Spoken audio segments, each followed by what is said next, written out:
Friends, welcome back to my channel. మా పాప చూడండి బెలూన్తో ఆడుతుంది. నాకు భయం వేస్తుందని చెప్తుంటే చూడండి అట్లా నవ్వుతుందో.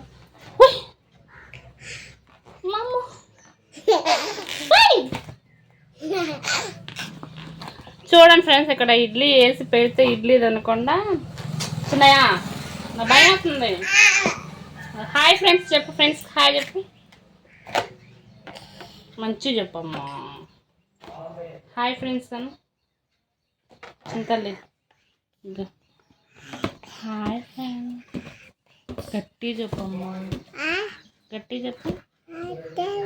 హాయ్ ఫ్రెండ్స్, హాయ్ ఫ్రెండ్స్ బాగున్నారా? తిన్నారా? అమ్మమ్మ లేదు రావాలి.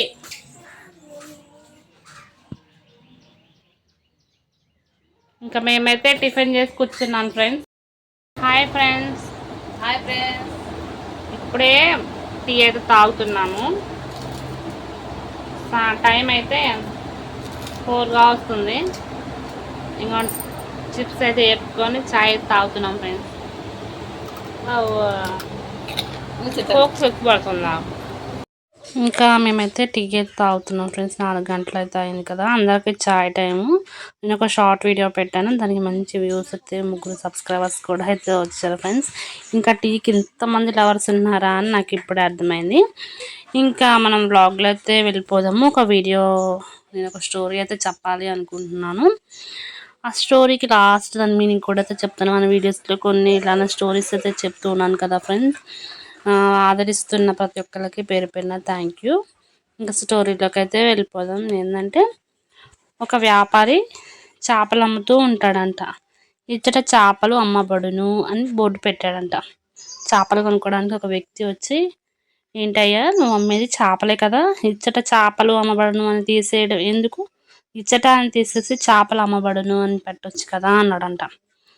ఇంకొక వ్యక్తి వచ్చి, నువ్వు అమ్మేది చేపలే కదా, మళ్ళీ చేపలు అమ్మబడును అని ఎందుకు పెట్టేసా బోర్డు, అది తీసేసి చేపలు అని అమ్మబడును అని పెట్టు అని చెప్పారంట. సరే అమ్మబడును అని పెట్టిండంట. ఇంకొక వ్యక్తి వచ్చిందంట, అయ్యా నువ్వు అమ్మేది చేపలు, మేము కొనేవాళ్ళం, నువ్వు అమ్ముతున్నావు, దీనికి అమ్మబడును అని ఎందుకు చెప్తున్నావు అనేసి అనగానే అమ్మబడుని బోర్డు కూడా తీసేసాడంట. మళ్ళీ ఫస్ట్కి మొదటి వ్యక్తి వస్తాడంట. వచ్చి, షాప్ బాగుంది, ఏసీ ఉంది, చేపలు బాగున్నాయి, కానీ బోర్డు ఉంటే బాగుంటుందని చెప్పేసి ఫస్ట్ వచ్చిన వ్యక్తి మళ్ళా అంటాడంట. ఇంకా దీన్ని బట్టి ఏంటంటే, చెప్పేవాళ్ళు చెప్తూనే ఉంటారు, కానీ మనం విని వాటిని పాటించడం కంటే మనం ఓన్ డెసిషన్ తీసుకుంటేనే మంచిది. ఈ స్టోరీని బట్టి ఏంటంటే, చెప్పేవాళ్ళు చెప్తూనే ఉంటారు, అస్సలు చెప్పుడు మాటల్లో వినకూడదు అనమాట. చెప్పడం వల్లే కదా మళ్ళీ ఏ వ్యక్తి అయితే చెప్పాడో అదే వ్యక్తి ఉంటే బాగుంటుందనే వరకైతే వచ్చాడు. మన సొంత ఆలోచనతోనే ఏదైనా చెప్పాలి. ఒకరికి నచ్చుతుంది నచ్చట్లేదన్న ఆలోచనలు అయితే మనం ఉండకూడదు. మన ఆలోచన బట్టి మనమైతే చేసుకోవాలి. స్టోరీ నచ్చిందా లేదా ఖచ్చితంగా అయితే ఇంకా కామెంట్ సెక్షన్లో కామెంట్ చేయండి ఫ్రెండ్స్. ఇంకా నేను నైట్ అయితే అయింది, ఇంకా ములక్కాయ టమాటా కర్రీ అయితే చేస్తున్నాను. ఒకసారి తమ్ముడు వాళ్ళు వచ్చినప్పుడు ఈ కర్రీ చేస్తే తమ్ముడు చాలా ఇష్టంగా తిన్నాడు. అయితే ఇంకా యూజ్ అవుతుందని చెప్పేసి వీడియో అయితే తీస్తున్నాను. ఇంకా ముందుగా అయితే బాండీ పెట్టుకొని ఆయిల్ పోసుకొని, ఆయిల్ అయితే హీట్ అయిన తర్వాత ఆనియన్స్, ఒక 2 పచ్చిమిర్చి, తర్వాత కరివేపాకు, అవి మంచిగా తాలింపులు అయితే మంచిగా ఫ్రై అయిన తర్వాత ఇంకా మనము ములక్కాయలు అయితే వేసుకోవాలి. ములక్కాయలు వేసుకున్న తర్వాత పసుపు ఉప్పు అయితే ముందుగానే వేసుకోవాలన్నమాట, ఎందుకంటే ముక్కలకైతే మంచిగా పడుతుంది.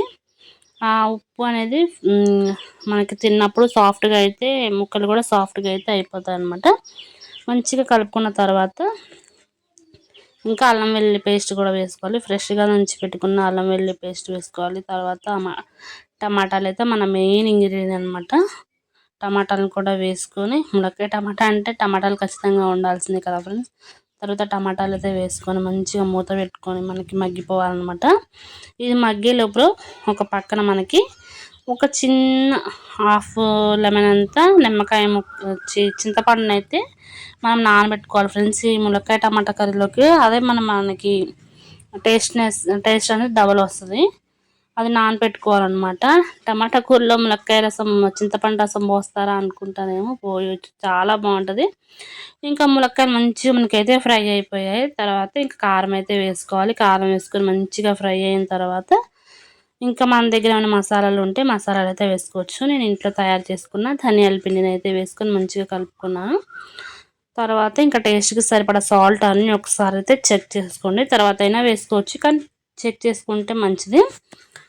తర్వాత మనము ఒక చిన్న టీ గ్లాస్ మందము చింతపండు నీళ్ళని అయితే పోసుకొని మంచిగా టమాటాలు మనకి ఉడికిపోయి ఆ ములక్కాయలకి మంచిగా ఉప్పు కారం మసాలా అంతా పట్టే వరకు అయితే ఇంకా మనం మీడియం ఫ్లేమ్లో పెట్టుకొని ఇంకా మగ్గించుకోవడమే అనమాట. చాలా టేస్టీగా ఉంటుంది. ఒకసారి అయితే ఇలా ట్రై చేయండి. ఇంకా ములక్కాయ టమాటాతో ములక్కాయలతో ఏమన్నా వెరైటీస్ ఉన్నాయా, ఖచ్చితంగా అయితే నేను చేస్తే కనుక అప్లోడ్ అయితే చేస్తాను. టేస్ట్ మాత్రం చాలా అంటే చాలా బాగుంటుంది. తర్వాత రైస్లోకి, చపాతీల్లోకి, పుల్కాలోకి కానీ దేనికైనా మనకి కాంబినేషన్ చాలా బాగుంటుంది. ఇంకా చూడండి, మనకి బాండి నుంచి ఇట్లా ఆయిల్ సపరేట్ అయ్యే వరకు అయితే మనం మగ్గించుకొని ఇంకా మీడియం ఫ్లేమ్లో పెట్టుకొని ఇంకా గ్యాస్ స్టవ్ అయితే ఆఫ్ చేసుకోవడం అనమాట. ఎంతో టేస్టీగా ఉండే ములక్కాయ టమాటా కర్రీ అయితే రెడీ అయిపోయింది. మీరు కూడా ఒకసారి ట్రై చేసి ఇంకేమన్నా ములక్కాయతో వెరైటీస్ చేసుకోవచ్చు, ఖచ్చితంగా అయితే కామెంట్ సెక్షన్లో కామెంట్ చేయండి. ఇంకా ఐ హోప్ ఈ వీడియో మీకు నచ్చింది అనుకుంటున్నాను. నచ్చితే కనుక ప్లీజ్ లైక్ చేయండి, షేర్ చేయండి, సబ్స్క్రైబ్ చేయండి. పక్కనే ఉన్న బెల్ ఐకాన్ని క్లిక్ చేయండి.